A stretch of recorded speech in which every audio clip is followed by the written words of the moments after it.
Hey guys, how's it going? Gabe here, and today we're going to do an unboxing and a first-hand review of the Syma X5SW.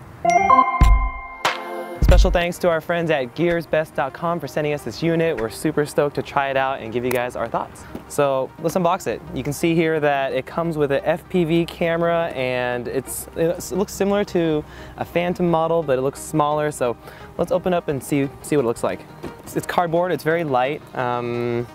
Doesn't feel like there's any weight to it, but let's open it up and let's see how it feels. All right, so my first impression of this is that everything in here is plastic. There's not really any weight to it. It feels really light, but let's see. It comes with the copter. It comes with some prop guards here on the top. It comes with a remote, a battery charger, extra propellers. It doesn't seem very organized. And I guess this is the camera right here. I guess there's some stuff on the bottom too that's taped on here. We got some tools, we got some landing gear, and your cell phone monitor clip. All right, so here's the remote. It looks like it has the trim functions, your basic throttles. These buttons down here don't really work. I think they're just for looks. And you got a couple LNR buttons right here. Here's the copter. It looks very much like a Phantom, DJI Phantom, except smaller, lighter, and more plasticky. It has the lights on the bottom. It has a spot for the camera. It has a spot for your battery. Here's the propellers, the little motors right here. We're also gonna do some camera tests to see how this works. Let's get this thing all set up so we can take it for its first flight.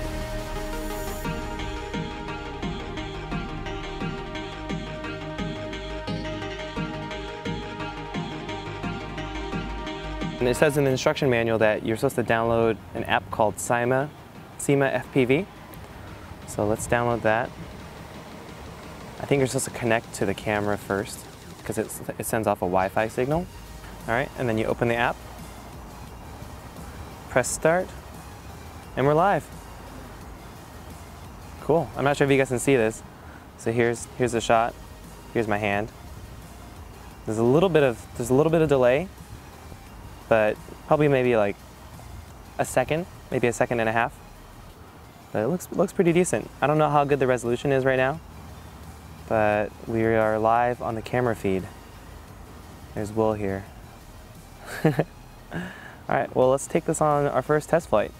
I'm gonna pop the phone onto this attachment right here. I'm gonna do like a test photo just to see how it looks, okay? Taking a photo. The app crashed again. It says save successfully, so maybe it might have the photo. Let's try the video. Let's take it on its first flight.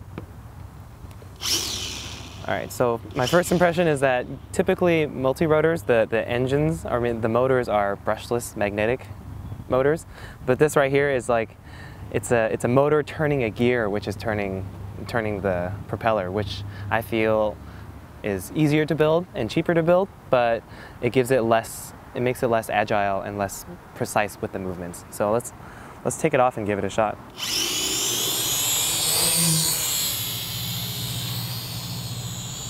Oh, so my first impression is that it drifts really, really hard.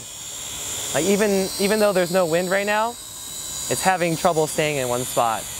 I've operated a lot of copters before, and this one just feels heavy. Like it feels very sloppy with the stick movements. It doesn't feel.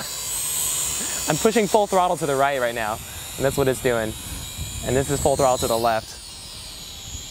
And it just doesn't feel very stable. And you can see the video quality here is it's a little laggy. I feel like this one, it's made to be flown indoors for sure. But it's cool because this one has a camera and FPV. It has a flip function, but it doesn't do flips very well.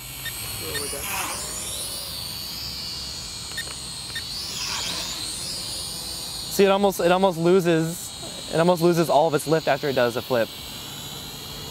So let's bring it back for landing. All right, so here's a quick breakdown of the pros and cons. I like that it is inexpensive, it is very plug and play, it's very easy to set up. The app is a little bit buggy, but I think for what you're paying for, it's a great way to get started. The ability, the flight controls and the way it handles in the air, I have to say it's probably Out of 10, probably a 3. It doesn't respond very well to stick movements. It feels very sluggish when you're controlling it, and it feels like you're operating a very big craft when in fact it's very small. And I think that's because of the motors that they used and the propeller system that they have on this copter.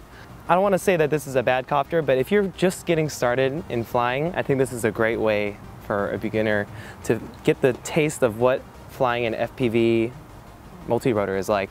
It's cool that it has the camera, everything all built in, and it's connected to an app via Wi-Fi. I think it's a really simple plug-and-play setup, but the quality of the video footage, as you can see here, is not the best. The photos are not the best.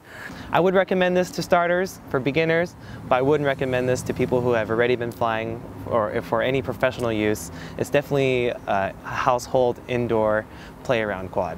Special thanks again to our friends at GearBest.com for sending us this unit. We're looking forward to future collaborations, and if you guys like this video, subscribe for more reviews and tutorials and other great things that we're going to deliver to you. This is Gabe signing out.